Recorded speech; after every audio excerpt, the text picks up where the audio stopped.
Lyra had always been fascinated by the stars. Her people, the Valarans, knew of many worlds but kept to themselves. They were tall, with purple skin that shimmered in the light, 4 fingers on each hand, and eyes that glowed in the dark. Their technology was far beyond what humans had built, but they chose to live simply in harmony with their world. The Council of Elders ruled over Valaran society with strict laws, especially about outsiders.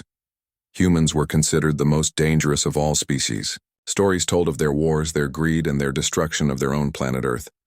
Valarans were taught from birth to avoid humans at all costs, but Lyra was different. As a xenobiologist, she studied other species from afar. Her job was to observe and report nothing more. When humans landed on Valara 7 3 moons ago, the Council was furious. They had placed warning beacons around the planet's signals that should have kept ships away. But humans, being humans, ignored the warnings and landed anyway. The Council debated destroying their ship immediately, but decided to wait and watch. The humans might leave on their own, and if they stayed too long, the planet itself would reject them. That was the secret of Valara 7 after all. It was alive, connected to the Valarans on a biological level. The planet protected its own. Lyra was assigned to monitor the human settlement from a safe distance. Her instructions were clear. Watch record, do not engage. But each day as she observed them from the crystal forest, Lyra grew more curious. They were not what she expected. The humans worked together. They helped each other. They laughed. They built homes, not weapons. They planted crops instead of mining resources. They seemed to care for the new world they found themselves on, even if they did not understand it. And then there was Kate. Kate worked at the edge of the settlement. She had bright red hair that caught the sunlight like nothing Lyra had ever seen. She tended to plants, taking samples and making notes. She worked alone most days, her gentle hands moving carefully through the alien soil. Today, Lyra moved closer than ever before. She knew it was wrong, breaking so many rules, but she had to get a better look. The wind shifted suddenly, carrying her scent across the clearing. Before she could retreat, Kate looked up directly at her hiding spot. Their eyes met across the distance, human eyes brown and wide with surprise, Valaran eyes silver gold and glowing with fear. Neither moved for several long moments. Kate stood slowly, raising one hand in what Lyra recognized as a greeting gesture. Not a threat. Lyra should run. She should report this contact. But her feet refused to move. I should leave now, Lyra thought. But what if this is my only chance to learn the truth? Kate took a step forward, then another. Her face showed no fear, only wonder. Lyra remained frozen, her 3 hearts beating rapidly in her chest. You are breaking every law, Lyra reminded herself. But she stayed. Kate stopped a few feet, away, close enough to see clearly, but not close enough to touch. She smiled, a gentle expression that changed her entire face. Hello, Kate said softly. Lyra touched the translation device at her neck. It was forbidden to use it with humans, but she had already broken so many rules. What was one more? Hello, the device translated her clicks and whistles into human speech. Kate gasped, but did not run. Instead, her smile grew wider. You speak English. My device translates, Lyra explained. I understand many human languages. Kate nodded slowly, taking this in. You have been watching us. I am a scientist, Lyra admitted. We wanted to know why you came here, despite our warnings. Kate looked confused. What warnings? The beacons, Lyra said. The signals we placed around the planet telling ships to stay away. Kate shook her head. We received no warnings. Our navigators found this planet by accident. A storm damaged our ship. We needed somewhere to land for repairs. This place seemed perfect. Lyra processed this new information. Had the beacons failed? Or had the humans truly not received the warnings? Either way, it changed things. The Council believed the humans had deliberately ignored their boundaries. But if it was truly an accident, how many of you are there? Lyra asked. 120, Kate replied. Mostly scientists, researchers, and support staff. We are an exploration team, not colonists. We don't plan to stay forever, not colonists. This was important news. The council feared a human invasion, but a small research team. That was different. You should not be here, Lyra said anyway. The planet will reject you soon. It was engineered that way. Kate frowned. What do you mean? The planet is connected to us. Lyra explained carefully. Our ancestors modified Valara 7 to bond with our biology. It accepts us as part of itself, but it rejects other forms of life, especially intelligent life. It is a defense mechanism. You will get sick. Your crops will fail. Your machines will break down, as if to prove her point. A wind suddenly rose around them. The leaves of the crystal trees rattled ominously. Kate looked up, her face concerned. Is that why our crops are starting to die, she asked, and why some of our people have been getting strange rashes? Lyra nodded. It has begun. The planet senses you as foreign bodies. It will try to remove you. Can it be stopped? Kate asked. Can we do something to make the planet accept us? Lyra hesitated. This conversation had already gone too far. Sharing such knowledge was forbidden, but looking at Kate's worried face, Lyra could not bring herself to lie. There might be a way, she said slowly, but it is forbidden. It has never been done with non-Valarans. Tell me please, Kate said. Our people will die if we can't fix this. We cannot repair our ship quickly enough to leave before things get worse. I should not be talking to you. Lyra stepped back, suddenly aware of how dangerous this conversation had become. I must go. Wait, Kate called. Please, I won't tell anyone about you. I just need to understand what is happening to us. Lyra paused, torn between duty and compassion. If the council found out she had spoken to a human, she would be punished severely. But if she said nothing, all the humans would suffer and die. Could she live with that? Knowledge, meet me here tomorrow at sunset, Lyra said finally. I will bring information that might help you, but you must come alone. Kate nodded eagerly. Yes, of course. Thank you.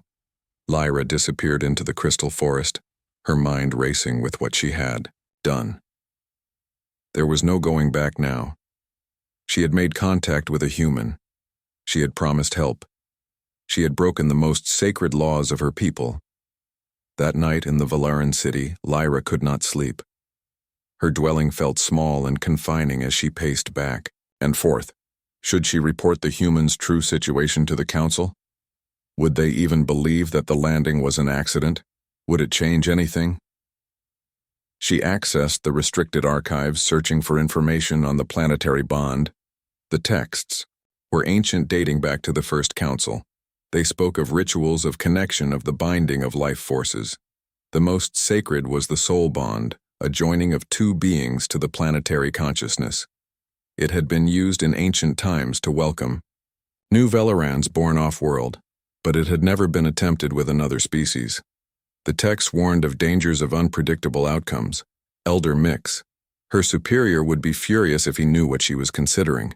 Mix believed humans were a plague, to be avoided at all costs. He had argued for immediate removal when they first landed. A soft chime interrupted her thoughts. She quickly closed the archives as a communication request came through. It was Elder Mix himself. Lyra, report to the council. Chamber immediately, his message stated. New developments with the human settlement. Lyra's hearts froze. Had she been discovered? She tried to keep her voice steady as she acknowledged the request. The council chamber was a vast room carved from living crystal. The 7 elders sat in a semicircle, their ages ranging from 200 to nearly 1,000 years old. Elder Mix stood at the center, his crystalline eyes fixed on Lyra as she entered. We have been monitoring the human settlement, he began. Their condition deteriorates faster than expected. The planet rejects them strongly. Their crops die, their people sicken. Soon they will have no choice but to leave. Lyra kept her face carefully neutral. What if they cannot leave? Their ship was damaged. That is why they landed here.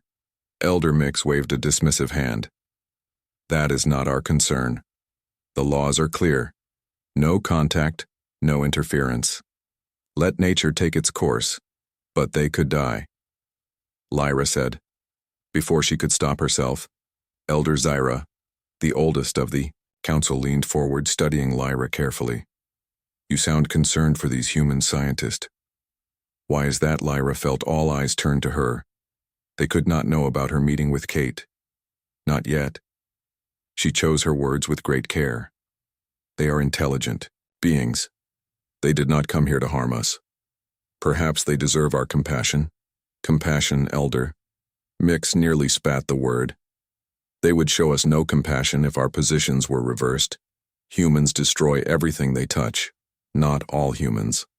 Lyra thought of Kate, her gentle hands working in the soil, her eyes wide with wonder, not fear. But she said nothing more. You will continue your observations, Elder Mix instructed. But from a greater distance, we have detected unusual energy signatures near your observation post. You may have been noticed. We cannot risk contact.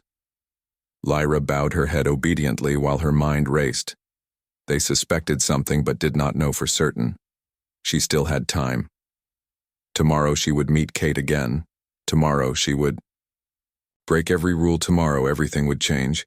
As she left the council chamber, Elder Zyra called out to her softly. Scientist. Lyra. Lyra turned back, her heart's pounding. Yes, Elder. Be careful, child. Elder Zyra said gently. The council sees only danger in these humans. But perhaps there is more to see. Remember, though, that good intentions can lead to destructive outcomes. Lyra nodded, uncertain if this was a warning or advice. Perhaps it was. Kate arrived at the meeting spot just as the second sun began to set. She looked tired, her face pale with dark circles under her eyes. The planet was already affecting her. Lyra noticed with concern. You came, Lyra said, stepping out from behind the crystal trees. Of course. Kate smiled, though it did not reach her eyes. Things are getting worse at the settlement. 3 more people fell sick today. Nothing in our medical supplies helps. Lyra nodded. The planet is rejecting you faster than I expected. It senses you as a threat. Kate sat down on a fallen crystal log, her movements slow and careful. I brought something to show you. She pulled out a small device and tapped it. A holographic image appeared showing what looked like microscopic cells. These are samples from our sick people, she explained. Look at these strange formations. They almost seem alive. Lyra leaned closer, her scientific curiosity overriding her caution. Those are planetary defense organisms. They attack foreign bodies, breaking them down at the cellular level. Your people have maybe 2 weeks before the effects become irreversible. 2 weeks. Kate whispered, her face going even paler. That's not enough time. Our ship repairs will take at least a month, I know. Lyra said quietly. That is why I brought this. She opened her bag and removed an ancient crystal tablet covered in Velaran script. It contains information about the soul bond ritual. Kate looked at the tablet, though she could not read it. What is this soul bond? It is how our ancestors connected to the planet, Lyra explained. When Valarans first came to this world, they were rejected too.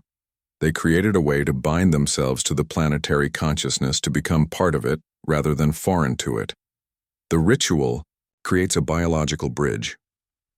And this could help us, Kate asked, hope creeping into her voice. Possibly, Lyra said, but there are risks. It has never been done with non-Valarans. The process could kill you. And even if it works, you would be changed forever. Your biology would be partially Velaran. You would never be fully human again. Kate was silent for a long moment, considering the implications.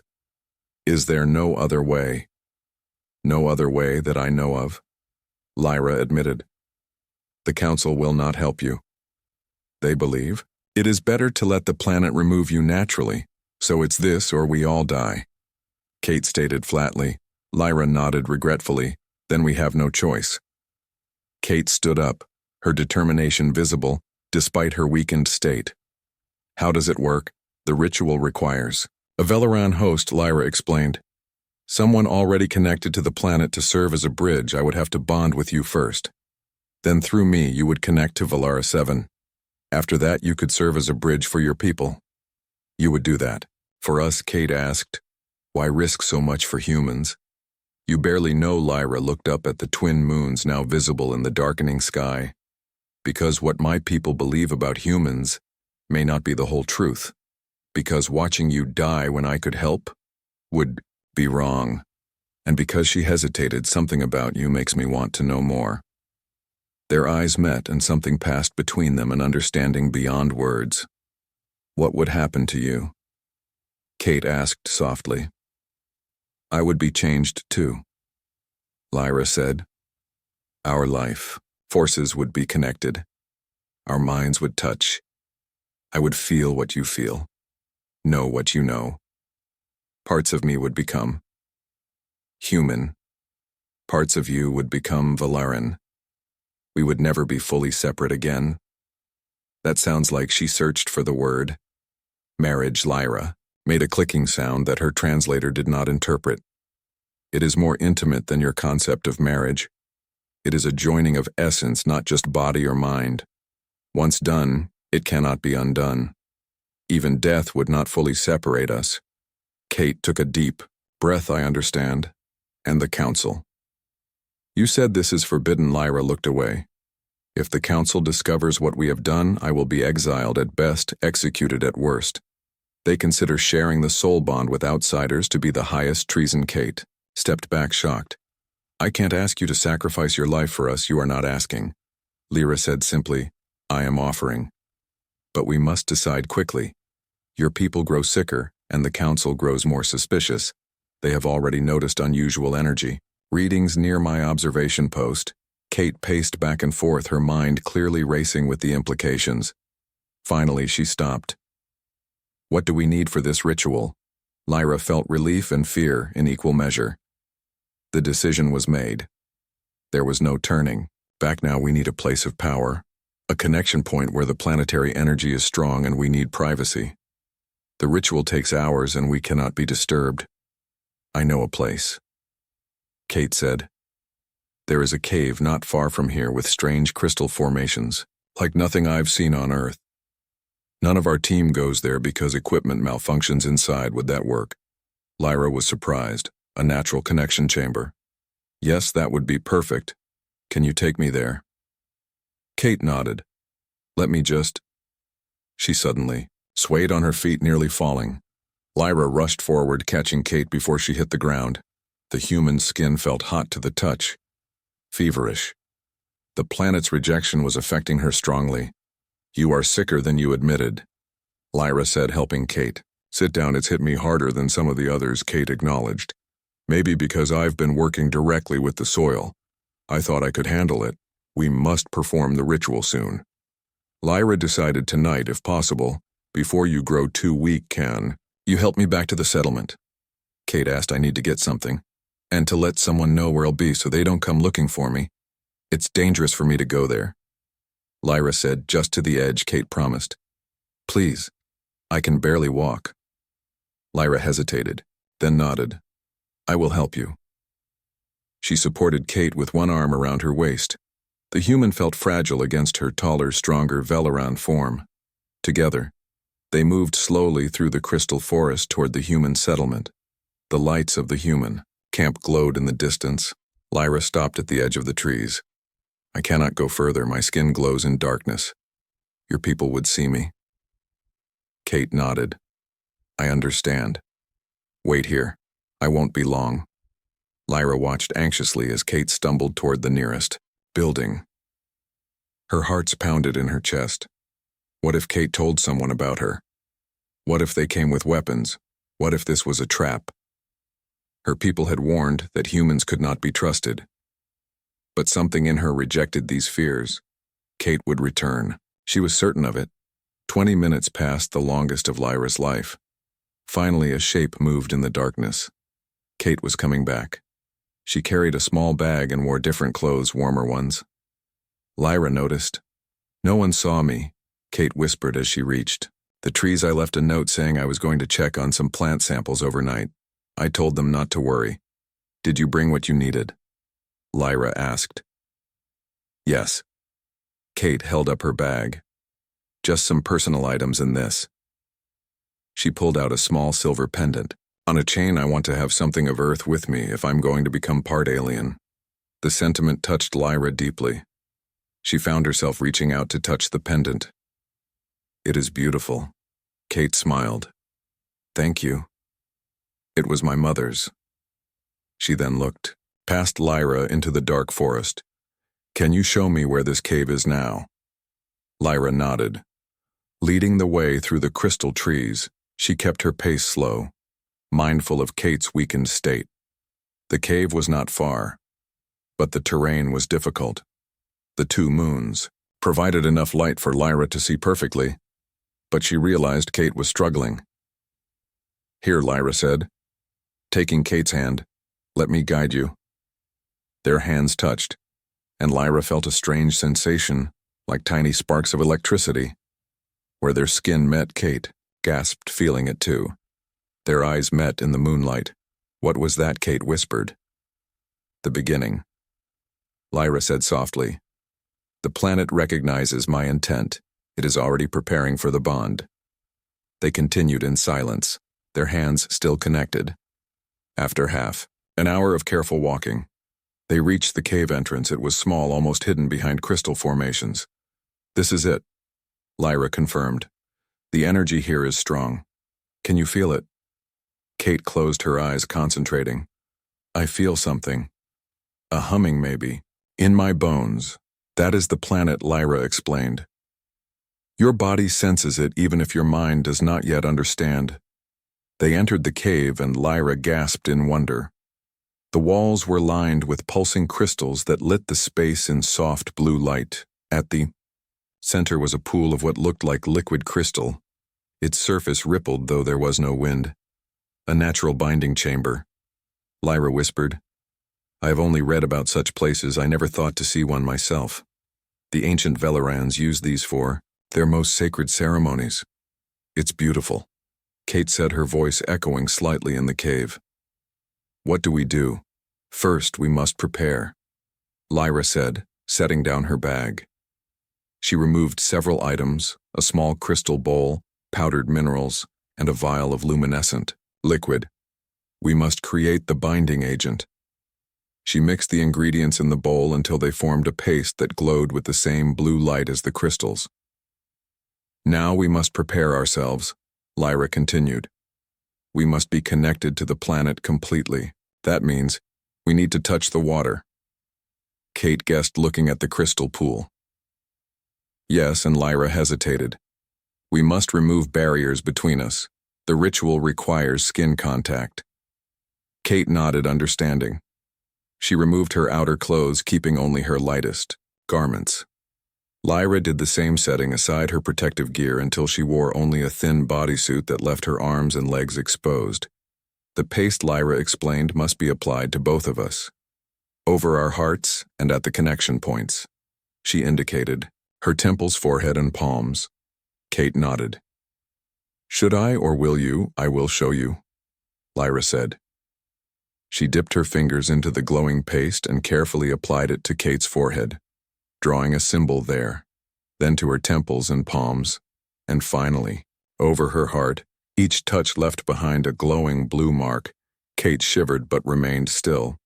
Now you must do the same for me, Lyra instructed. Lyra woke slowly, her mind fuzzy with strange new sensations. She was lying on the cave floor, the crystal pool now calm beside her.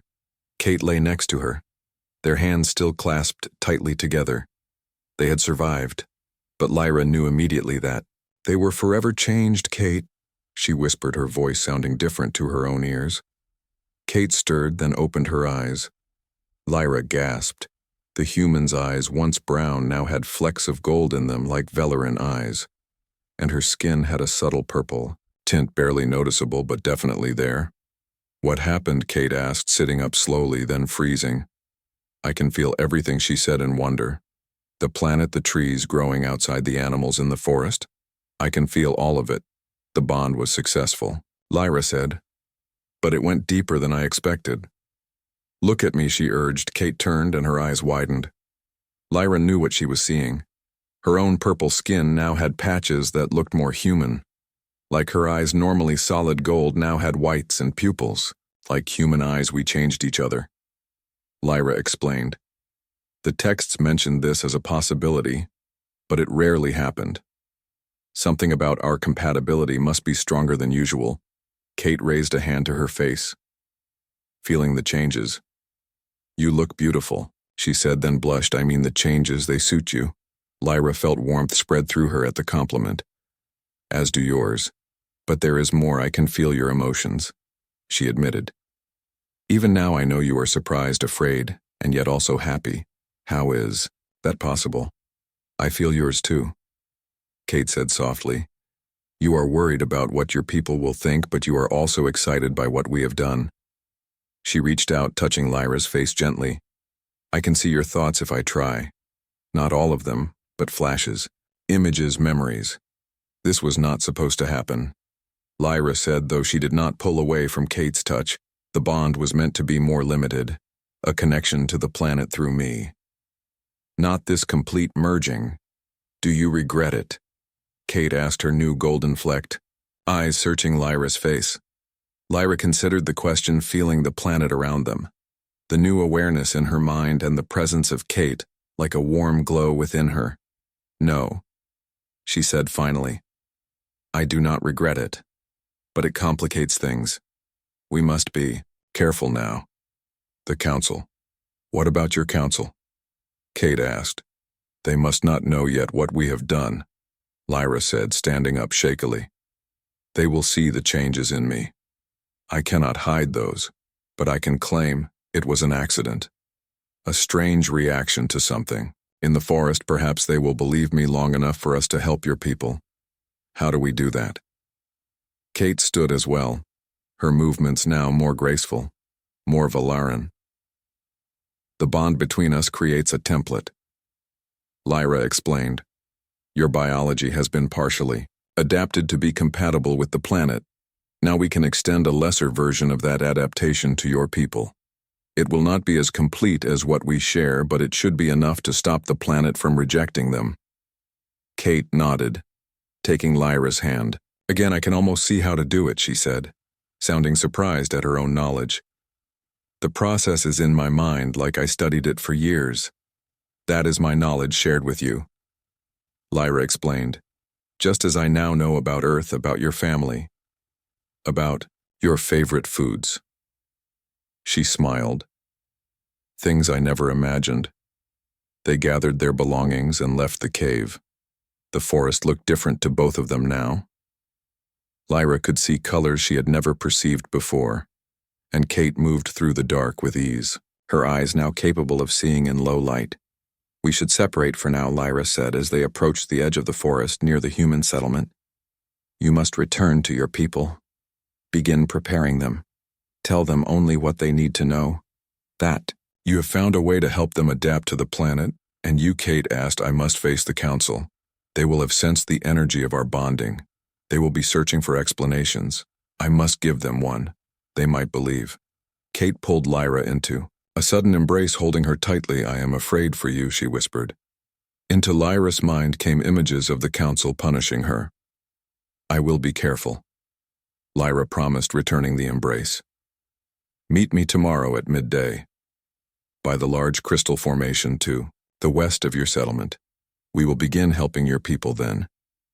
They parted reluctantly, both feeling the physical pain of separation that the bond created. Kate walked back to the human settlement while Lyra turned toward the Valaran city. Her hearts heavy with what was to come. The city was in chaos when Lyra arrived. Valarans rushed through the streets, their faces concerned. Guards stood at every corner, their crystal weapons ready. The planetary consciousness roiled with disturbance. Everyone had felt the moment the bond had formed, even if they did not know what it was. Lyra was immediately detained and brought before the council. Elder Mix looked at her with horror evident on his face. What have you done?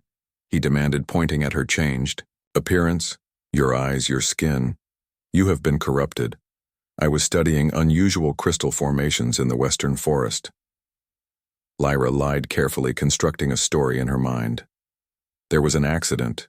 An energy discharge. I was knocked unconscious when I woke. I was changed. Impossible. Elder Mix hissed. The changes to your biology are not random. They are specific. They are. He stopped, his eyes widening in realization. Human, he whispered. You have somehow incorporated human biology into yourself. The other elders gasped. Elder Zira leaned forward, her ancient eyes narrowed. Tell us the truth, child, she said, her voice gentle but firm. Something happened last night. Something that shook the very planet. We all felt it. Lyra looked at the floor, knowing her thoughts might betray her if she met their eyes directly. I was injured, she insisted. My research led me to a cave with unusual properties. I was attempting to heal myself using planetary energy. Elder Zira sighed. You always were a poor liar, Lyra, and now I can sense someone else when I look at you. Someone who is not Velaran. You have performed the soul bond ritual with a human, haven't you? The council chamber erupted in shouts of outrage and disbelief. Elder Mix looked as though he might collapse. From shock, is this true? Elder Tax demanded.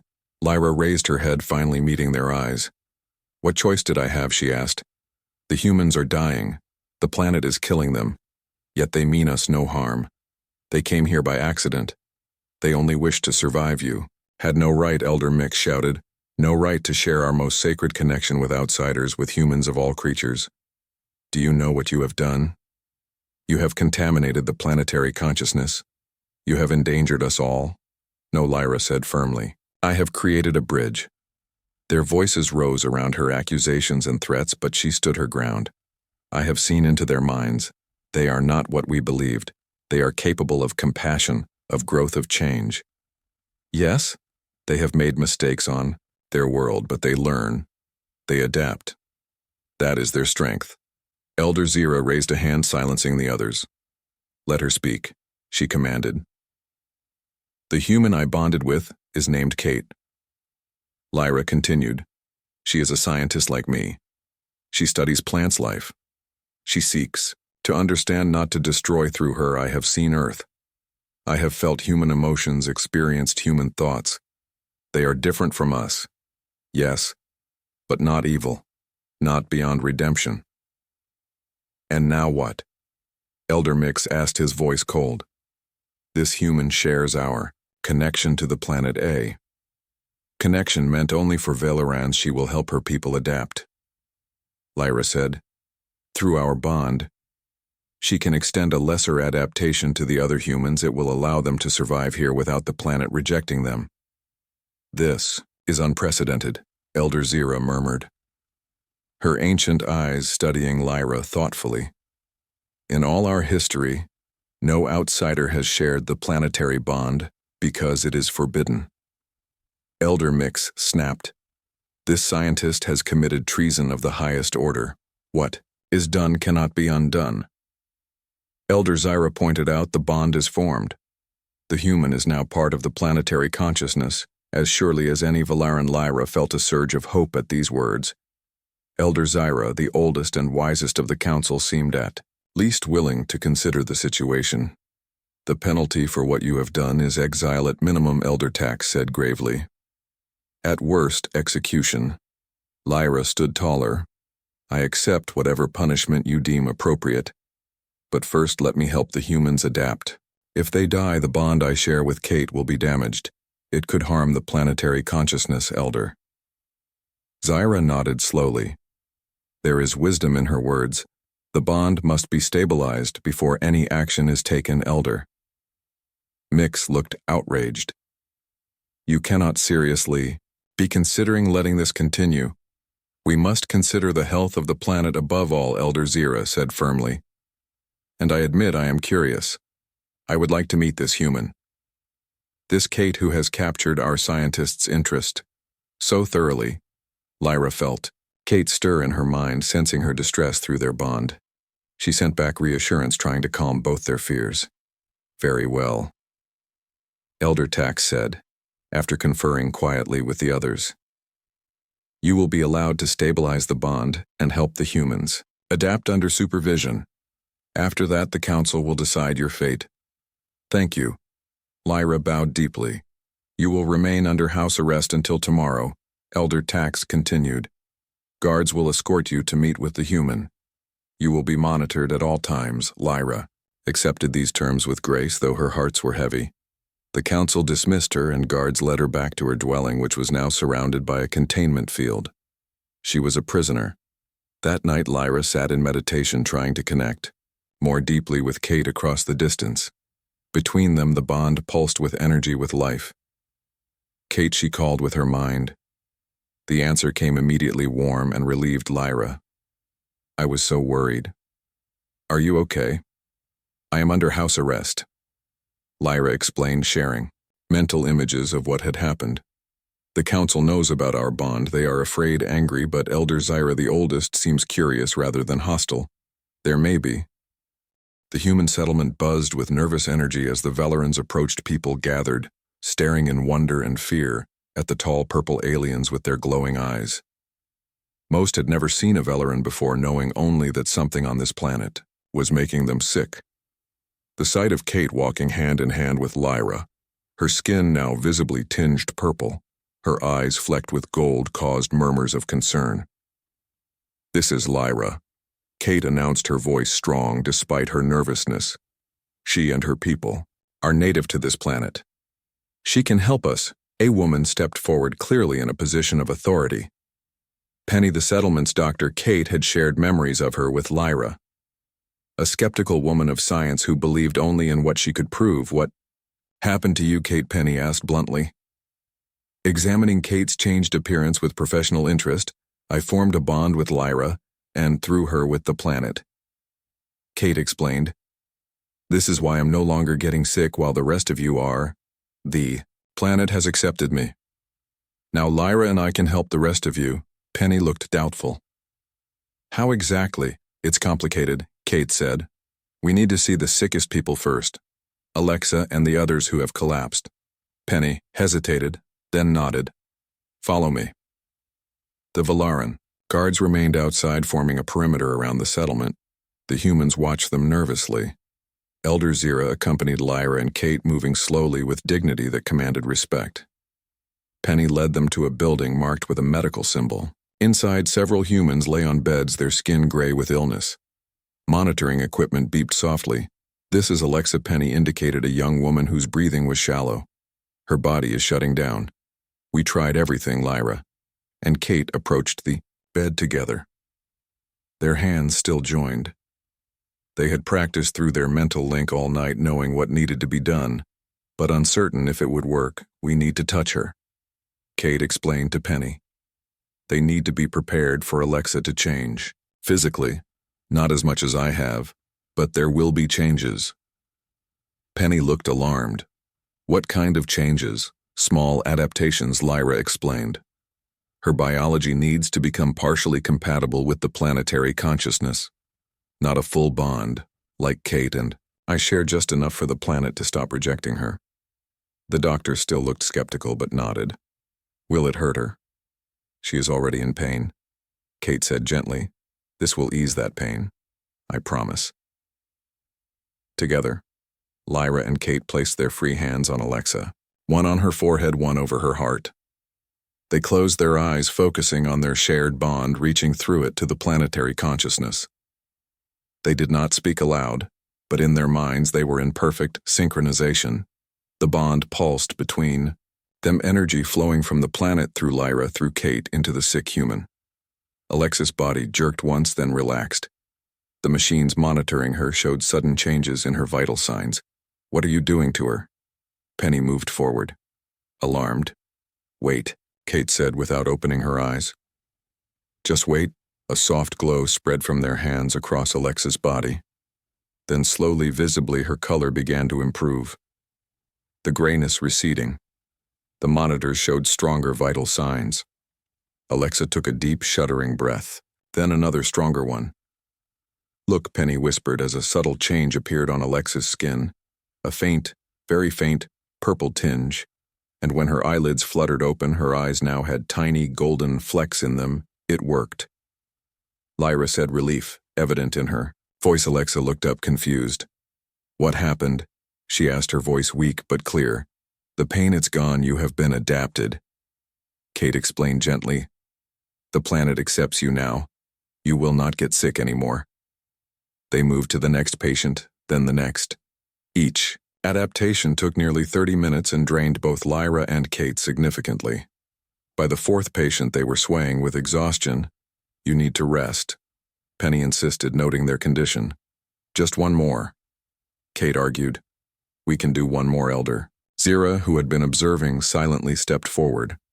No, she said firmly. The strain is too great on both of you. The adaptation process takes much energy. You must rest or risk damaging yourselves. And the Bond Lyra nodded, knowing the Elder was right. We will continue tomorrow. She promised the gathered humans the sickest have been treated. They will recover quickly now. The news spread through the settlement like wildfire. The Velarans could save them. Kate had found a way. The mood shifted from fear to cautious hope. Though many still regarded the aliens with suspicion, they could not deny the results. The adapted humans were already showing improvement. Lyra and Kate were given a place to rest together, neither wanting to be separated again. The bond between them made distance physically painful. Elder Zira arranged for Velaran guards to remain nearby, both for protection and to ensure they did not leave. You should eat, Lyra said, noting Kate's exhaustion. She helped her to sit on one of the human beds. The adaptation process takes much energy, Kate smiled weakly. So should you. Your color is fading. They ate together, sharing a meal that was half human food, half Velaran nutrients. Neither could tolerate only their original diet anymore. The changes continued in both of them. Elder Zyra watched them with interest. You care for each other, she observed, her ancient eyes missing nothing. The bond, Lyra began, is more than just the bond. Elder Zyra said knowingly, I have lived for 900 years, child. I recognize what grows between you. Lyra felt her skin warm with embarrassment. Kate, sensing her emotions through their link, reached out and took her hand. The simple touch calmed them both. Is it forbidden too? Kate asked the elder directly. Human and Velaran together. Elder Zira considered the question. It has never happened before, she said, so there is no law specifically against it. She smiled slightly. There will need to be one after this, I imagine. Either forbidding it or recognizing. That night, as they rested side by side, their minds remained connected, even as their bodies sought sleep. Do you regret it? Lyra asked silently. The changes. The bond. Being tied to me forever. Never. Kate replied with certainty. Do you? Lyra considered, her answer carefully exploring her own feelings.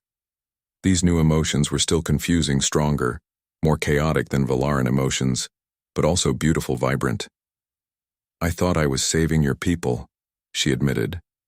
But I think perhaps I was also saving myself. From what Kate asked, from a life half lived, Lyra explained, I never fit perfectly among my people.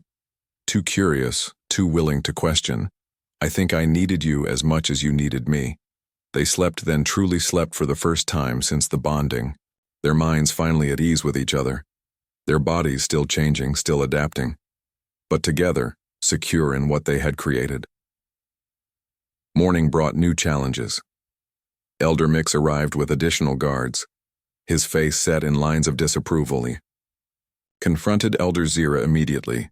The council has reconvened, he announced. You are summoned back immediately, and the scientist must come with you. This experiment has gone far enough, Elder. Zira stood her ground calmly. The adaptation process is working, she pointed out. The humans are improving. The planet is accepting them. That was not for you to decide.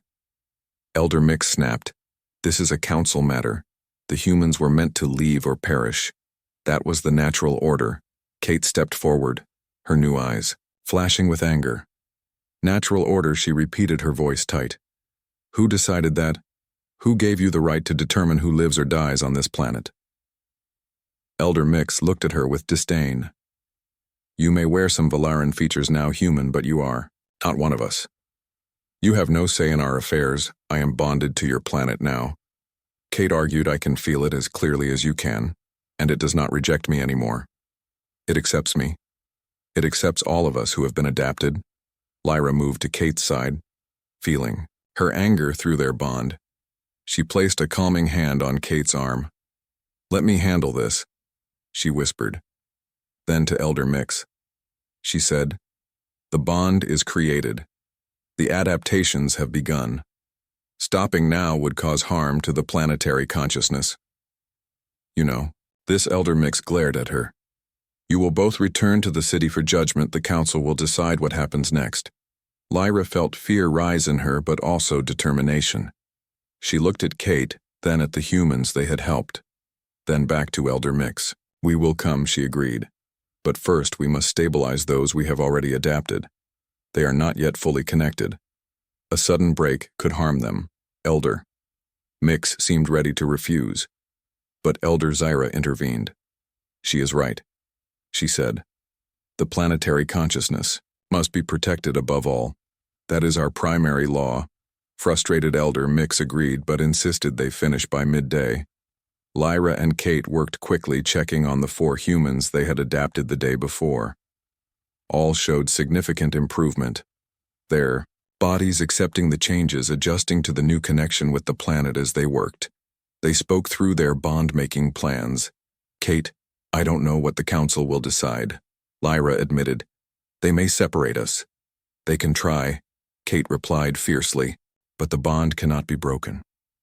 "You said so yourself. They may put me in stasis," Lyra explained, "a deep sleep, where the bond would be suppressed. It is an ancient punishment rarely used, but for crimes against the planetary consciousness, I won't let that happen," Kate vowed. "We need to have a backup plan." Sam approached them as they finished with the last patient. He still seemed wary of the Valarans, but his attitude toward Lyra had softened, seeing how she helped his people. "Kate, can I talk to you?" he asked. Alone, Kate looked at Lyra, who nodded, understanding Sam was Kate's friend from before. She could feel Kate's reassurance through their bond. While they spoke, Lyra checked on Alexa, who was now sitting up alert and curious about her new connection. "To the planet, can you feel it?" Alexa asked the trees outside. "The way they reach for the suns, it's beautiful." 3 months passed on Valara 7. The human settlement had transformed. Adapted humans now moved freely between their camp and the edges of the Valaran city. The purple tint to their skin and gold flecks in their eyes marking them as something new, something that had never existed before. Lyra and Kate had established a home halfway between the 2 communities, a place that belonged to neither world and both a crystal structure grown in the human style, practical yet beautiful. Their days were filled with work overseeing adaptations, teaching humans about the planetary consciousness, teaching curious Velarans about humans. Not all went smoothly. Some Velarans refused to accept the humans, viewing the adaptations as contamination of their pure connection to the planet. Some humans feared the changes, refusing the adaptation, preferring to remain in environmental suits, suffering the planet's slow rejection. But many on both sides embraced the new reality. The adapted humans found their connection to the planet transformative. They could feel the life around them in ways impossible to describe to those without the bond. They developed new technologies that worked in harmony with Valaran systems. Rather than fighting the planet, they learned to ask its permission. This morning, Lyra and Kate sat together on the crystal patio of their home, sharing breakfast and watching the 3 suns rise. Their bond had only grown stronger over the months, their bodies continuing to change. Kate now had patches of purple skin matching Lyra's human patches. Their minds flowed together so completely that sometimes they forgot where one ended and the other began. "Sam is leaving tomorrow," Kate said softly. "The Earthship is finally repaired. 20 humans have decided to return." Lyra nodded, feeling Kate's mixed emotions about this. Their first real test. Would the adapted humans survive the journey back to Earth? Would the distance strain their connection to the planet? "They will be in pain," she acknowledged. "But Sam is strong. His adaptation is stable. The planetary consciousness will maintain the connection even across space." Kate sipped her tea, a blend of earth herbs and Valaran crystal flowers. "Do you think we'll ever visit Earth?" she asked, the question she had been avoiding for months. Lyra considered it carefully. "I would like to," she admitted. Your memories of it are beautiful. But the bond pulls us here. The planet is part of us now. A long journey would be difficult, but not impossible. Kate pointed out Elder Zyra believes our bond is strong enough that we could travel farther than the others, because our bond is deeper. Lyra agreed, reaching out to touch Kate's face gently, more complete. Kate leaned into the touch, closing her eyes. Their minds touched Kate, sharing memories of Earth, its oceans, its forests, its crowded cities. Lyra sharing her wonder at these new worlds, her desire to see them. They were interrupted by a soft chime announcing visitors. Alexa stood at the entrance to their home with 3 young Valarans behind her. They were students participating in the new exchange program, learning about each other's cultures. Ambassador Lyra Alexa called the formal title, still sounding strange to Lyra's ears. The students are here for their lesson. Lyra smiled, standing to welcome them. Come in, she invited, the crystal doorway expanding to let them enter. The young Valarans looked nervous. This was likely their first close contact with adapted humans. They stared at Alexa, at Kate, and at Lyra with her mixed appearance. This is Kate, my bondmate, Lyra introduced. And Alexa, one of the first humans to be adapted. The youngest Valaran, a girl named Tix, stepped forward, her curiosity overcoming her nervousness. Does it hurt? She asked Kate, having another species inside you. Kate smiled at the directness of the question. No, she answered honestly. It feels right, like something that was always meant to be. Another student, Vela, looked at Lyra. Why did you do it? She asked. Everyone says you broke our most sacred laws. Lyra met the girl's eyes. Sometimes the right choice is not the easy one, she said. Sometimes we must look beyond what we have always believed to see a new truth. The lesson proceeded. Alexa demonstrating how the adaptation allowed humans to interact with Valaran technology. Kate explaining Earth customs and history. Lyra guiding the students through simple connection exercises, teaching them how to sense the adapted humans through the planetary consciousness. When the students left, Kate and Lyra prepared for their next task, visiting the human settlement to check on those most recently adapted. The bond allowed them to sense disturbances in the connections. A few humans had struggled with the changes their bodies, fighting the alien biology. This required careful monitoring as they walked through the crystal forest, now familiar to both of them. Lyra sensed something troubling. Kate, what is it? She asked. Both aloud and through their bond. Kate sighed. The Earth. Authorities have been sending messages. They want reports on what happened here. Information about the adaptations. About the Valarans. Lyra stopped walking. The Council will not approve of sharing such knowledge.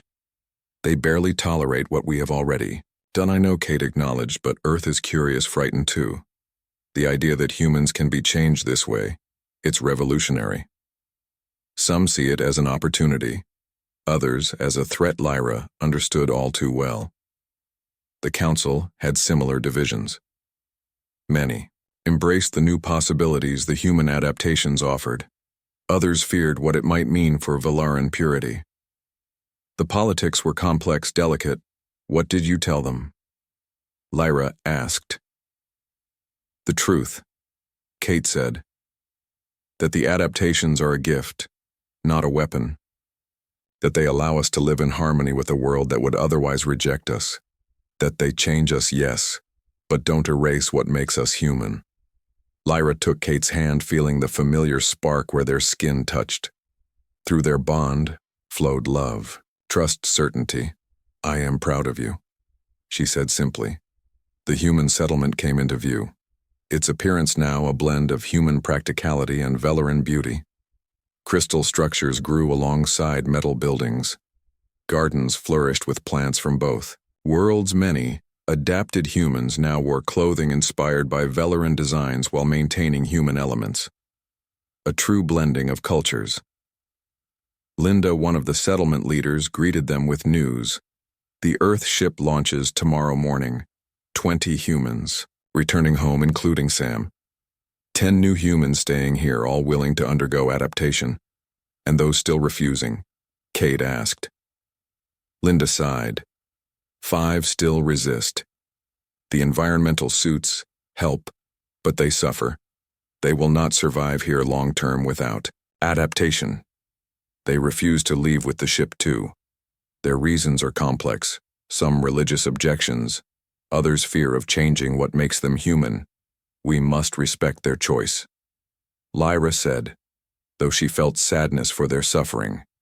The day was long, filled with preparations for the ship's departure, checking the adapted humans who would be traveling, ensuring their connections were strong enough to endure the distance.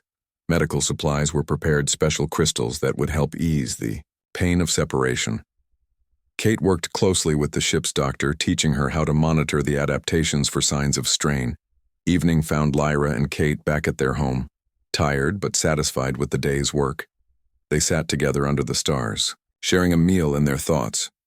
Do you ever regret it? Lyra asked the question they both returned to occasionally. Breaking all the rules. Changing everything. Kate smiled, taking Lyra's 4-fingered hand in her 5-fingered one. How could I regret finding you? Finding this? She gestured to the world around them. The connection we share is beyond anything I could have imagined. Lyra nodded, feeling the truth of it through their bond. For Valarans who lived hundreds of years, 3 months was nothing, a blink of an eye. Yet in that short time her entire existence had transformed. In Kate she had found not just a bondmate, but a partner. Someone who challenged her, completed her, made her more than she had been before. A loud chime interrupted their moment of priority communication from the council. Elder Zira herself appeared in a holographic projection, her ancient face solemn. Ambassadors, she greeted them formally. We have detected a new ship approaching Valara 7. It does not respond to our signals. It appears to be human. Kate and Lyra exchanged concerned looks. Another Earthship, Kate asked, but we weren't expecting anyone else for at least a year. That is why we contact you. Elder Zira said, you must meet with your people, determine what this means. The council is concerned. This could complicate our already delicate situation. We will speak with them immediately. Kate promised. The communication ended, leaving them in worried silence. It could be nothing. Lyra offered. Just another research vessel. Perhaps. Kate shook her head.